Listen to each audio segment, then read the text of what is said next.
You know, we spend so much time looking up at the stars, trying to map the cosmos, thinking it's all out there, some distant, untouchable wonder. But what if I told you the real map, the most important one, isn't out there at all? It's in here. Today, we are diving deep into the labyrinth of your inner universe, a cosmic map that's woven into your very being. And this idea right here, this is our launch pad. The ancient yogis were convinced that inside every single one of us is this vast, intricate network, a perfect mirror of the cosmos itself. So let's unpack what that actually means. Okay, let's start with this number, 72,000. That sounds huge, right? And it is. This isn't just some random figure they pulled out of thin air. It represents the mind-bogglingly vast web of subtle energy channels, or nadis, that are said to run through your body. Think of a network finer than a spider silk, connecting everything. So, what exactly are these nadis? Well, the best way to think of them is like interstellar highways for your prana, your vital life force. The problem is, in our modern, crazy busy lives, these highways can get seriously clogged up with, well, the sludge of stress and bad habits. And that leads to brain fog, fatigue, and just feeling disconnected from everything. To really get this system, we gotta go back in time. Our guide for this journey is a 15th century manual for personal transformation, the Hatha Yoga Pradipika. And let me tell you, this isn't about just stretching for fun. This is a serious codex for purifying these inner channels. Now, what's so cool about this ancient view is how practical it is. The yogis saw this direct, undeniable link between our daily habits and our spiritual potential.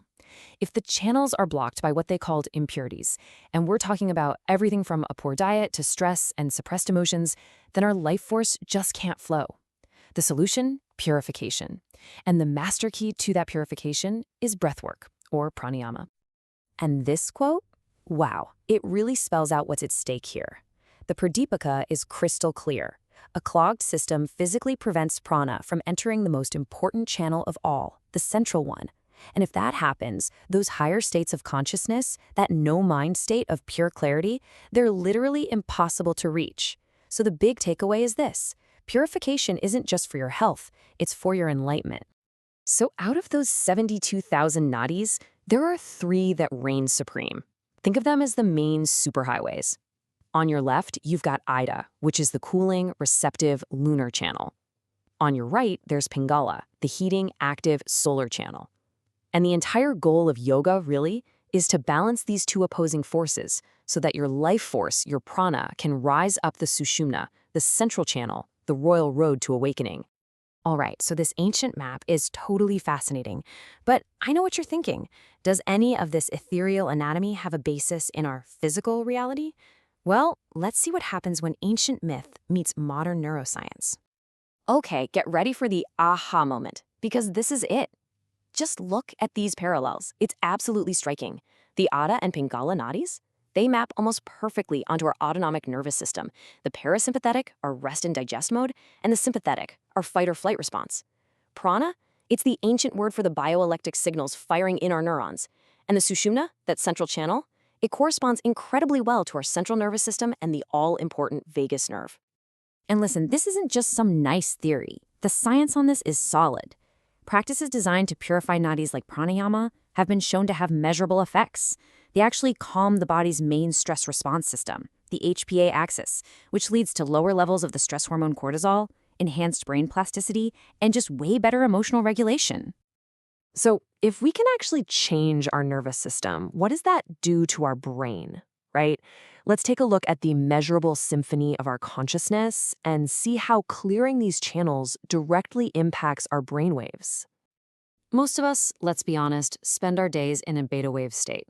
We're alert, sure, but we're also often stressed and scattered. That's what clogged nadis feel like. But here's the cool part. As we practice this purification stuff, EEG studies show a visible shift. We start moving into alpha waves, that feeling of relaxed focus. Go deeper and you find theta, the realm of deep meditation and big creativity. And at the very peak, you hit gamma waves, which are associated with profound insight and those incredible feelings of unity with everything.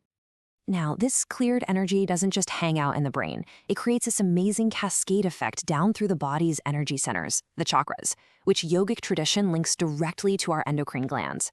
We start at the foundation, the root chakra, tied to our adrenals. Purifying the energy here grounds us, stabilizes cortisol, and dials down that primal fight-or-flight response. Moving up, clear energy in the sacral and solar plexus chakras unlocks our emotional flow and boosts our digestive fire, literally building confidence from our core. And the energy keeps rising.